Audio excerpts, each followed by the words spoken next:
पीलीभीत में अब धर्मांतरण की आग अब उत्तर प्रदेश राजधानी लखनऊ तक पहुंच गई है। मुख्यमंत्री योगी आदित्यनाथ के आदेश पर अल्पसंख्यक आयोग के सदस्य सरदार परविंदर सिंह इस पूरे मामले की जांच करने के लिए खुद पहुंच गए। उन्होंने यहां पहुंचकर जिलाधिकारी और जिले के पुलिस कप्तान से इस बाबत बात की। उन्होंने कहा कि तराई का यह इलाका जो नेपाल से लगा हुआ है अति पिछड़ा है। यहाँ शिक्षा का अभाव है, जिसके चलते उनका धर्मांतरण करा दिया गया। इसमें कुछ लोग ऐसे थे जिन्होंने इन लोगों का धर्मांतरण जबरदस्ती कराया है। उन्होंने कहा कि यह बहुत बड़ा प्रश्न चिन्ह है कि सिख समुदाय ही अगर धर्मांतरण करने लगेगा तो सनातन धर्म कहाँ जाएगा। सिखों के देश में कुछ लोग ईसाई बनकर टहल रहे हैं। गरीब सिख समुदाय के लोगों को जो अपना धर्मांतरण कर रहे हैं उनका पट्टे की जमीन देने, प्राथमिक व माध्यमिक स्कूलों को खुलवाने के लिए जिलाधिकारी को बोला गया है। 2022 में जो उत्तर प्रदेश सरकार धर्मांतरण को लेकर कानून लाई है उसके तहत इन लोगों के ऊपर कानूनी कार्रवाई की जाए और इन लोगों पर ऐन ऐसे लगाया जाए। उन्होंने बहुत बड़ी बात करते हुए कहा कि हो सकता है कि पाकिस्तान की एजेंसियां इसमें शामिल हों। यहाँ बहुत गर्म मुद्दा है धर्मांतरण का। बताया जा रहा है कि 2,500 से 3,000 सिख समुदाय के लोग धर्मांतरण अपना कर चुके हैं। क्या कहना है, क्या देखने के लिए आए आप?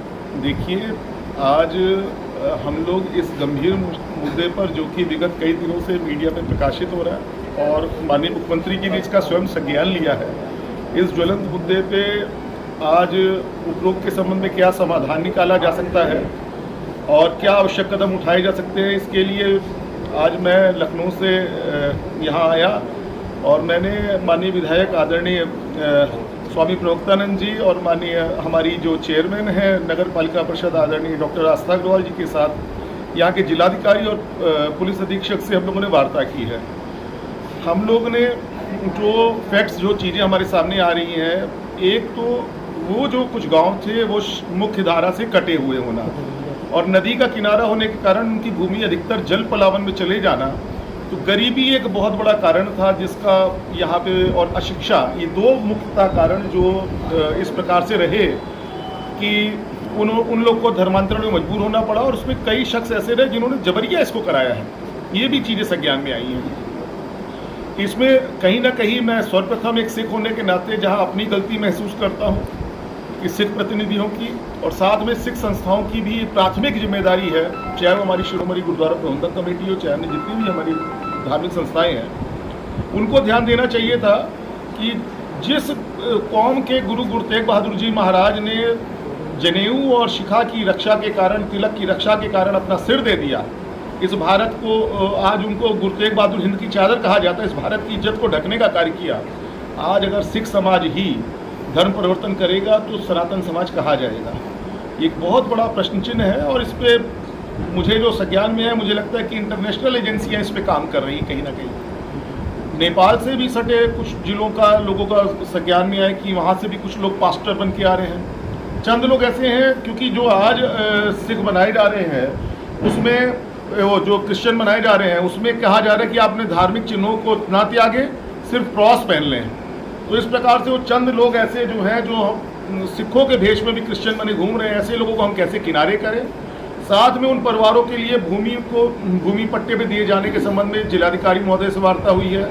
वहाँ पे बेसिक शिक्षा और माध्यमिक शिक्षा के स्कूल खोले जाने के लिए प्रस्ताव दिए जाने के लिए माननीय विधायक जी से भी हमने विनती की है और जिला प्रशासन से कहा है कि उसका प्रस्ताव भिजवाएं ताकि हम लोग शासन में इसको स्वीकृत करा सकें। इसके अलावा प्रधानमंत्री आवास योजना या आयुष्मान योजना या और जो भी सरकार के द्वारा कल्याणकारी कदम के रिहेबिलिटेशन के लिए किया जा सकता है वो हम लोग करेंगे। साथ ही साथ ये भी बात हुई है कि ऐसे जो लोग जिनके खिलाफ पहले भी एनडीपीएस में भी मुकदमा दर्ज हुआ और कुल 2 लोगों की गिरफ्तारी हुई है, शेष अन्य व्यक्तियों की गिरफ्तारी, तो वो भी सुनिश्चित करें। इसके अतिरिक्त धर्मांतरण को प्रतिषेध करने के लिए जो सन 2022 में उत्तर प्रदेश सरकार ने जिस कानून को लाया उसके तहत भी एफआईआर दर्ज किया जाए। साथ ही साथ अगर आवश्यकता है तो राष्ट्रीय सुरक्षा कानून के तहत भी कार्रवाई की जाए। मेरे साथ आज विभिन्न जिलों के सिख प्रतिनिधिगण आए। आज बीजेपी के समस्त सिख प्रतिनिधि आप ये समझिए कि चाहे जिलाध्यक्ष अल्पसंख्यक मोर्चा पीलीभीत है तो जिलाध्यक्ष अल्पसंख्यक मोर्चा शाहजहाँपुर भी है। यहाँ लोकल जो हमारी 6वीं पातशाही गुरुद्वारा है वहाँ के प्रतिनिधि भी आए हुए हैं। समाज सेवी ग्रुप में बलदेव सिंह लोहरिया जैसे लोग, सतनाम सिंह लोहरिया जैसे लोग, या हमारे दिलबाग सिंह जैसे पूरे उत्तर प्रदेश के आज प्रमुख यहाँ पे हम लोग इकट्ठा हुए हैं। हम लोग उन परिवारों से भी संपर्क करेंगे, हम लोग गुरुद्वारों की संस्थाओं से भी बैठने वाले हैं, और हम लोग SGPC से संपर्क करके, अकाल तख्त से संपर्क करके वहाँ से अपने प्रचारक भी भिजवाएंगे यहाँ पे। सर क्या ये लगता है कि ISI पाकिस्तान की भी साजिश हो सकती है कि नेपाल के थ्रू यहाँ पर?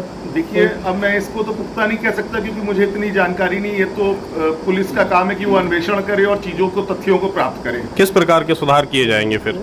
मैंने बताया कि जैसे उत्तर प्रदेश सरकार से हम लोग विनती कर रहे हैं कि पट्टा दिलाया जाना, चिकित्सालय की आवश्यकता चिकित्सालय की आवश्यकता पूर्ति की जाना, विद्यालय की आवश्यकता विद्यालय की पूर्ति की जाना, साथ ही साथ धार्मिक प्रचार प्रसार के लिए हम लोग अपनी सर्वोच्च संस्था